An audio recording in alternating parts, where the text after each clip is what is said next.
আমাদের আজকের গল্প বোমাই বুরুর জঙ্গলে। লেখক বিভূতিভূষণ বন্দ্যোপাধ্যায়। জঙ্গলের বিভিন্ন অংশে সার্ভে হইতেছিল। কাছারি হইতে 3 ক্রোশ দূরে বোমাই বুরুর জঙ্গলে আমাদের এক আমিন রামচন্দ্র সিং এই উপলক্ষে কিছুদিন ধরিয়া আছে। সকালে খবর পাওয়া গেল রামচন্দ্র সিং হঠাৎ আজ 2-3 দিন হল পাগল হইয়া গিয়াছে। শুনিয়া তখনই লোকজন লইয়া সেখানে গিয়ে পৌঁছাইলাম। বোমাইবুরুর জঙ্গল খুব নিবিড় নয়, খুব ফাঁকা উঁচু নিচু প্রান্তরের মাঝে মাঝে বড় বড় গাছ, ডাল হইতে সরু দড়ির মতো লতা ঝুলিতেছে, যেন জাহাজের উঁচু মাস্তলের সঙ্গে দড়াদড়ি বাঁধা। বোমাইবুরুর জঙ্গল সম্পূর্ণরূপে লোক বসতি শূন্য। গাছপালা নিবিড়তা হইতে ফাঁকা মাঠের মধ্যে কাশে ছাওয়া ছোট্ট দুখানা কুড়ে, একখানা একটু বড়, এখানাতে রামচন্দ্র আমিন থাকে। পাশের ছোটোখানায় তার পেয়াদা আশরফি টিন্ডেল থাকে। রামচন্দ্র নিজের কাঠের মাচার উপর চোখ বুজিয়া শুইয়াছিল। আমাদের দেখিয়া ধর্মড় করিয়া উঠিয়া বসিল। জিজ্ঞাসা করিলাম, কি হয়েছে রামচন্দ্র, কেমন আছো? রামচন্দ্র হাত জোড় করিয়া নমস্কার করিয়া চুপ করিয়া রহিল। কিন্তু আশরাফি টিন্ডেল সে কথায় উত্তর দিল, বলিল, হ্যাঁ বাবু, একটা বড় আশ্চর্য কথা, আপনি শুনলে বিশ্বাস করবেন না। আমি নিজেই কাছারিতে গিয়ে খবর দিতাম, কিন্তু আমিন বাবুকে ফেলে যাই বা কী করে? ব্যাপারটা এই, আজ কদিন থেকে আমিনবাবু বলছেন একটা কুকুর এসে রাত্রে তাকে বড় বিরক্ত করে। আমি শুই এই ছোট ঘরে, আমিনবাবু শুয়ে থাকেন এখানে। 2-3 দিন এরকম গেল। রোজ ইনি বলেন, আরে কোত্থেকে একটা সাদা কুকুর আসে রাত্রে, মাচার ওপর বিছানা পেতে শুই, কুকুরটা এসে মাচার নিচে কেউ কেউ করে, গায়ে ঘ্যাস দিতে আসে। শুনি, বড় একটা গা করি না। আজ 4 দিন আগে উনি অনেক রাত্রে বললেন, আশরাফি শিগগিরই এসো বেরিয়ে, কুকুরটা এসেছে। আমি তার লেজ চেপে ধরেছি, লাঠি নিয়ে এসো। আমি ঘুম ভেঙে উঠে লাঠি আলো নিয়ে ছুটে যেতে দেখি। বললে বিশ্বাস করবেন না হুজুর, কিন্তু হুজুরের সামনে মিথ্যে বলবো এমন সাহস আমার নেই। একটি মেয়ে ঘরের ভেতর থেকে বার হয়ে জঙ্গলের দিকে চলে গেল। আমি প্রথমত থতমত খেয়ে গেলাম। তারপর ঘরের মধ্যে ঢুকে দেখি আমিনবাবু বিছানা হাতড়ে দেয়াশলয় খুঁজছেন। উনি বললেন, কুকুরটা দেখলে?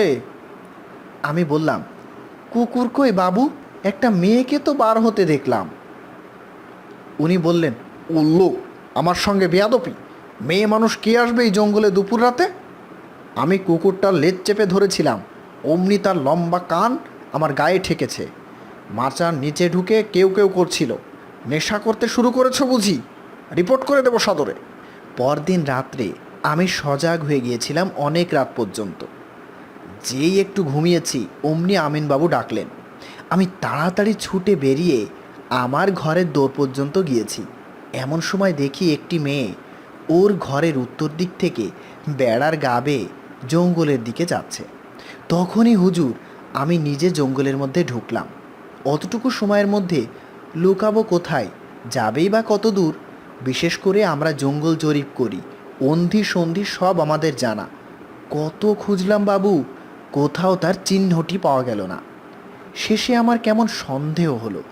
মাটিতে আলো ধরে দেখি কোথাও পায়ের দাগ নেই, আমার নাগড়া জুতোর দাগ ছাড়া। আমিন বাবুকে আমি এ কথা বললাম না আর সেদিন। 1-2টি প্রাণী থাকি এই ভীষণ জঙ্গলের মধ্যে হুজুর, ভয়ে আমার গায়ে গায়ে কাঁটা দিয়ে উঠল। আর বোমাইবুরুর জঙ্গলের একটু দুর্নামও শোনা ছিল।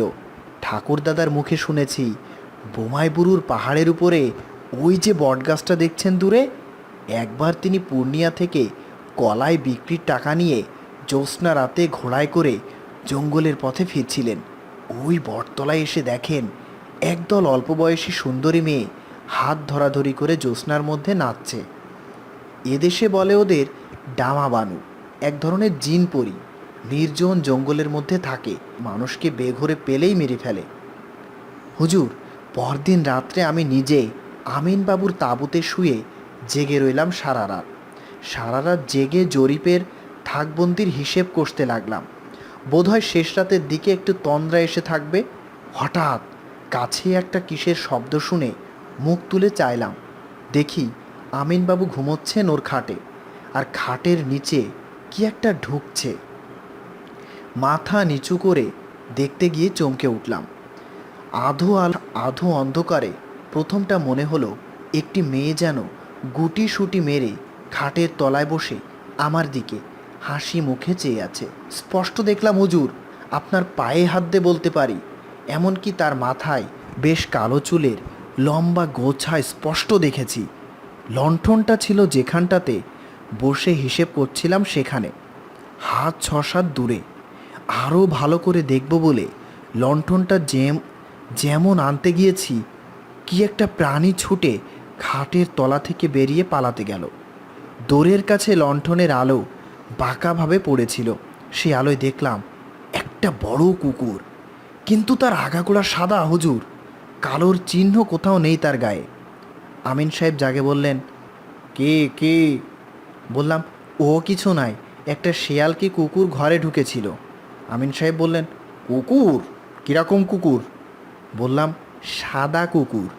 আমিন সাহেব যেন একটা নিরাশার সুরে বললেন, সাদা ঠিক দেখেছ না কালো? বললাম, না সাদাই হুজুর। আমি একটু বিস্মিত যে না হয়েছিলাম এমন নয়, সাদা না হয়ে কালো হলেই বা আমিনবাবুর কী সুবিধে হবে তা তো বুঝলাম না। উনি ঘুমিয়ে পড়লেন, কিন্তু আমার যে কেমন একটা ভয়, অস্বস্তি বোধ হলো। কিছুতেই চোখের পাতা বোঝাতে পারলাম না। খুব সকালে উঠে খাটের নিচেটা একবার কি মনে করে ভালো করে খুঁজতে গিয়ে সেখানে এক গাছা কালো চুল পেলাম। এই সেই চুলও রেখেছি হুজুর, মেয়ে মানুষের মাথার চুল। কোথা থেকে এলো এই চুল? দিব্যি কালো কুচকুচে নরম চুল। কুকুর, বিশেষত সাদা কুকুরের গায়ে এত বড় নরম কালো চুল হয় না। এ হলো গত রবিবার, অর্থাৎ আজ 3 দিন আগের কথা। এই 3 দিন থেকে আমিন সাহেব তো একরকম উন্মাদ হয়েই উঠেছেন। আমার ভয় করছে হুজুর, এবার আমার পালা কিনা তাই ভাবছি। গল্পটা বেশ আষাঢ়ে গোছেই বটে, সে চুল গাছি হাতে করিয়া দেখিয়াও কিছু বুঝিতে পারিলাম না। মেয়ে মানুষের মাথার চুল, সে বিষয়ে আমার কোনো সন্দেহ রহিল না। আশরাফি টিন্ডেল ছোকরা মানুষ, সে যে নেশা ভঙ্গ করে না এ কথা সকলে এক বাক্যে বলিল। জনমানব শূন্য প্রান্তর ও বনঝোপের মধ্যে একমাত্র তাঁবু এই আমিনের নিকটতম লোকালয় হইতেছে লবটলিয়া, 6 মাইল দূরে। মেয়ে মানুষই বা কোথা হইতে আসিতে পারে অত গভীর রাত্রে? বিশেষ করে যখন এইসব নির্জন বনপ্রান্তরে বাঘ ও বন্য শূকরের ভয়ে সন্ধ্যের পর আর লোকে পথ চলতে চায় না। যদি আশরাফি টিন্ডেলের কথা সত্য বলিয়াই ধরিয়া লই, তবে ব্যাপারটা খুব রহস্যময়, অথবা পাণ্ডববর্জিত দেশে এই জনহীন বনজঙ্গল ও ধুধু প্রান্তরের মধ্যে 20 শতাব্দী তো প্রবেশের পথ খুঁজিয়া পাই নয়, 19 শতাব্দীও পৌঁছাতে পারিয়াছে বলে মনে হইল না। অতীত যুগের রহস্যময় অন্ধকারে এইসব অঞ্চল আসন্ন, এইখানে সবই সম্ভব। সেখানকার তাঁবু উঠাইয়া রামচন্দ্র, আমিন এবং আশরাফি টিন্ডেলকে সদর কাছারিতে লইয়া আসিলাম। রামচন্দ্রের অবস্থা দিন দিন খারাপ হইতে লাগিল। ক্রমশ সে ঘোর উন্মাদ হইয়া উঠিল। সারা রাত্রি চিৎকার করে, বকে, গান গায়। ডাক্তার আনাইয়া দেখাইলাম, কিছুতেই কিছু হইল না। অবশেষে তাহার এক দাদা আসিয়া তাহাকে লইয়া গেল। এই একটা উপসংহার আছে, যদিও তাহা ঘটিয়াছিল বর্তমান ঘটনার 7-8 মাস পরে, তবু এইখানেই তাহা বলিয়া রাখি। এই ঘটনার 6 মাস পরে চৈত্র মাসের দিকে 2টি লোক কাছারিতে আমার সঙ্গে দেখা করিলেন। একজন বৃদ্ধ, বয়স 60-65-র কম নয়। অন্যটি তার ছেলে, 22-20 বয়স 22-20। তাদের বাড়ি বালিয়া জেলায়। আমাদের এখানে আসিয়াছে চরি মহাল ইজারা লইতে, অর্থাৎ আমাদের জঙ্গলে খাজনা দিয়া তাহারা গরু মহিষ চড়াইবে। অন্য সব চরি মহল তখন বিলি হইয়া গিয়াছে। বোমাইবুরুর জঙ্গলটা তখনও খালি পড়িয়াছিল। সেইটাই বন্দোবস্ত করিয়া দিলাম। বৃদ্ধ ছেলেকে সঙ্গে লইয়া একদিন মহাল দেখাইয়াও আসিল। খুব খুশি, বলিল, খুব বড় বড় ঘাস হুজুর, বহুত আচ্ছা জঙ্গল। হুজুরের মেহেরবানি না হলে অমন জঙ্গল মিলত না। রামচন্দ্র এবং আশরাফি টিন্ডলের কথা তখন আমার মনে ছিল না, থাকিলেও বৃদ্ধের নিকট তাহা হয়তো বলিতাম না, কারণ ভয় পাইয়া সে ভাগিয়া গেলে জমিদারের লোকসান। স্থানীয় লোকেরা কেউই ওই জঙ্গল লইতে ঘেঁষে না। রামচন্দ্র আমিনের সেই ব্যাপারের পরে মাসখানেক পরে বৈশাখের গোড়ায় একদিন বৃদ্ধ লোকটি কাছারিতে আসিয়া হাজির, মহা রাগত ভাগ। তার পেছনে সেই ছেলেটি কাঁচোমাচোভাবে দাঁড়িয়ে। বলিলাম, কি ব্যাপার? বৃদ্ধ রাগে কাঁপিতে কাঁপিতে বলিল, এই বাঁদরটিকে নিয়ে এলাম হুজুরের কাছে দরবার করতে। ওকে আপনি পা থেকে খুলে 25 জুতো মারুন, ও জব্দ হয়ে যাক। কি হয়েছে কি? হুজুরের কাছে বলতে লজ্জা করে। এই বাঁদর এখানে এসে পর্যন্ত বিগড়ে যাচ্ছে। আমি 7-8 দিন প্রায় লক্ষ্য করছি। লজ্জা করে বলতে হুজুর, প্রায় মেয়ে মানুষ ঘর থেকে বের হয়ে যায়। একটা মাত্র খুপড়ি, হাত আষ্টেক লম্বা, ঘাসে ছাওয়া। ও আর আমি দুজনে শুই। আমার চোখে ধুলো দিতে পারাও সোজা কথা নয়। দুদিন যখন দেখলাম তখন ওকে জিজ্ঞেস করলাম। ও একেবারে গাছ থেকে পড়ল হুজুর। বলে, কই, আমি তো কিছুই জানি না। আরও দুদিন যখন দেখলাম তখন একদিন দিলাম ওকে আচ্ছা করে মার। চোখের সামনে বিগড়ে যাবে ছেলে, কিন্তু তারপরও যখন দেখলাম এই পরশু রাত্রেই হুজুর, তখন ওকে হুজুরের দরবারে নিয়ে এসেছি। হুজুর শাসন করে দিন। হঠাৎ রামচন্দ্র আমিনের ব্যাপারটা মনে পড়িয়া গেল। জিজ্ঞাসা করিলাম, কত রাত্রে দেখেছ? প্রায় শেষ রাতের দিকে হুজুর, এই রাত্রির 2-1টা ঘড়ি বাকি থাকতে। কি দেখেছ? কি দেখেছ? মেয়ে মানুষ? হুজুর, আমার চোখের তেজ এখনও তত কম হয়নি। জরুর মেয়ে মানুষ, বয়সও কম। কোনোদিন পরনে সাদা ধোয়া শাড়ি, কোনোদিন বা লাল, কোনোদিন কালো। একদিন মেয়ে মানুষটা বেরিয়ে যেতেই আমি পেছন পেছন গেলাম। কাশের জঙ্গলের মধ্যে কোথায় পালিয়ে গেল টের পেলাম না। ফিরে এসে দেখি ছেলে আমার যেন খুব ঘুমের ভান করে পড়ে আছে। ডাকতেই ধড়মড় করে উঠল, যেন সদ্য ঘুম ভেঙে উঠল। এই রোগের ঔষধ কাছারি ব্যতীত ভিন্ন হবে না বুঝলাম, তাই হুজুরের কাছে। ছেলেটিকে আড়ালে লইয়া জিজ্ঞেস করিলাম, এসব কি শুনছি তোমার নামে? ছেলেটি আমার পা জড়াইয়া বলিল, আমার কথা বিশ্বাস করুন হুজুর, আমি এর বিন্দু বিসর্গ জানি না। সমস্ত দিন জঙ্গলে মহিষ চড়িয়া বেড়াই, রাতে মরার মতো ঘুমোই। ভোর হলে তবে ঘুম ভাঙে। ঘরে আগুন লাগলেও আমার হুঁশ থাকে না। বলিলাম, তুমি কোনো দিন কিছু ঘরে ঢুকতে দেখনি? না হুজুর, আমার ঘুমোলে হুঁশ থাকে না। এ বিষয়ে আর কোনো কথা হইল না। বৃদ্ধ খুব খুশি হইল, ভাবিল আমি আড়ালে লইয়া গিয়া ছেলেকে খুব শাসন করিয়া দিয়াছি। দিন 15 পরে একদিন ছেলেটি আমার কাছে আসিল, বলিল, হুজুর একটা কথা আছে। সেবার যখন আমি বাবার সঙ্গে কাছারিতে এসেছিলাম তখন আপনি ও কথা জিজ্ঞেস করেছিলেন কেন, যে আমি কোনো কিছু ঘরে ঢুকতে দেখেছি কিনা? কেন বলো তো? হুজুর, আমার খুব আজকাল খুব সজাগ হয়েছে। বাবা ওই রকম করেন বলে আমার মনে কেমন একটা ভয়ের দরুনই হোক বা যার দরুনই হোক, তাই কদিন থেকে দেখছি রাত্রে একটা সাদা কুকুর কোথা থেকে আসে, অনেক রাত্রে আসে। ঘুম ভেঙে একদিন দেখি সেটা বিছানার কাছে কোথায় ছিল। আমি জেগে উঠলেই পালাই। সে কেমন বুঝতে পারে যে এইবার আমি জেগে উঠব? এই রকম তো কদিন দেখলাম, কিন্তু কাল রাতে হুজুর একটা ব্যাপার ঘটেছে, বাবুজি জানে না। আপনাকেই চুপি চুপি বলতে এলাম। কাল রাত্রে ঘুম ভেঙে দেখি কুকুরটা ঘরে কখন ঢুকেছিল দেখিনি, আস্তে আস্তে ঘর থেকে বার হয়ে যাচ্ছে। সেদিকের কাশের বেড়ার জালের মাপে কাটা ফাঁক। কুকুর বেরিয়ে যাবার পর বোধহয় পলক ফেলতে যতটা দেরি, তারপরেও আমার সামনে জানালায় গিয়ে দেখি একটা মেয়ে মানুষ জানালার পাশ দিয়ে ঘরের পেছনের জঙ্গলের দিকে চলে গেল। আমি তখনই বাইরে ছুট দিলাম। কোথাও কিছু না, বাবাকেও জানায়নি। বুড়ো মানুষ ঘুমোচ্ছে, ব্যাপারটা কি হুজুর বুঝতে পারছি না। আমি তাহাকে আশ্বাস দিলাম, ও কিছু নয়, চোখের ভুল। বলিলাম, তাহাদের যদি ওইখানে থাকিতে ভয় করে তাহারা কাছারিতে আসিয়া শুইতে পারে। ছেলেটি নিজের সাহসীহীনতায় বোধ করি কিঞ্চিত লজ্জিত হইয়া চলিয়া গেল, কিন্তু আমার অস্বস্তি দূর হইল না।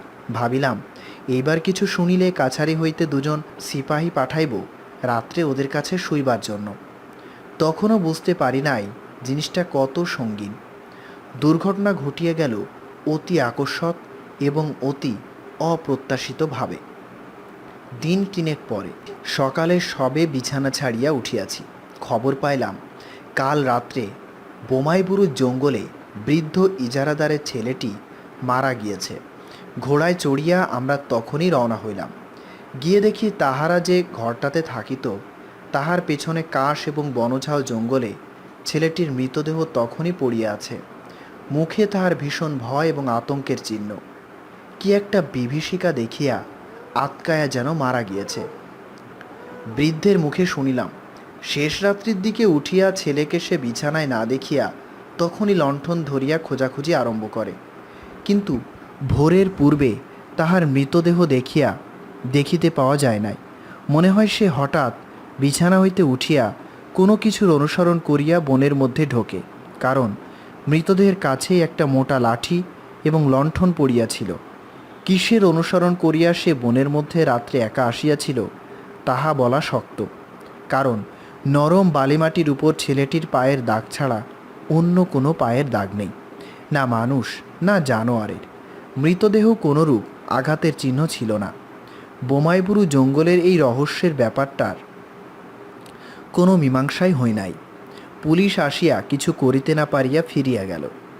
লোকজনের মনে এমন একটা আতঙ্কের সৃষ্টি করিল ঘটনাটি, যে সন্ধ্যার বহু পূর্ব হইতেও ওই অঞ্চলে আর কেহ যায় না। দিন কতক তো এরকম হইল যে কাচারিতে একেলা নিজের ঘরটিতে শুইয়া বাহিরে ধপধপে সাদা ছায়াহীন উদাস নির্জন জ্যোৎস্নারাত্রির দিকে চাহিয়া কেমন একটা অজানা আতঙ্কে প্রাণ কাঁপিয়া উঠিত। মনে হইত কলকাতায় পালাই, এইসব জায়গা ভালো নয়। এর জ্যোৎস্না ভরা নৈশ প্রকৃতি রূপকথার রাক্ষসী রানীর মতো তোমাকে ভুলাইয়া বেঘরে লইয়া গিয়া মারিয়া ফেলিবে। যেন এই সব স্থান মানুষের বাসভূমি নয় বটে, কিন্তু ভিন্ন লোকের রহস্যময় অশরীরী প্রাণীদের রাজ্য। বহুকাল ধরিয়া তাহারাই বসবাস করিয়া আসিতেছিল। আজ হঠাৎ তাহাদের সেই গোপন রাজ্যে মানুষের অনাধিকার প্রবেশ তাহারা পছন্দ করে নাই। সুযোগ পাইলেই প্রতিহিংসা লইতে ছাড়িবে না।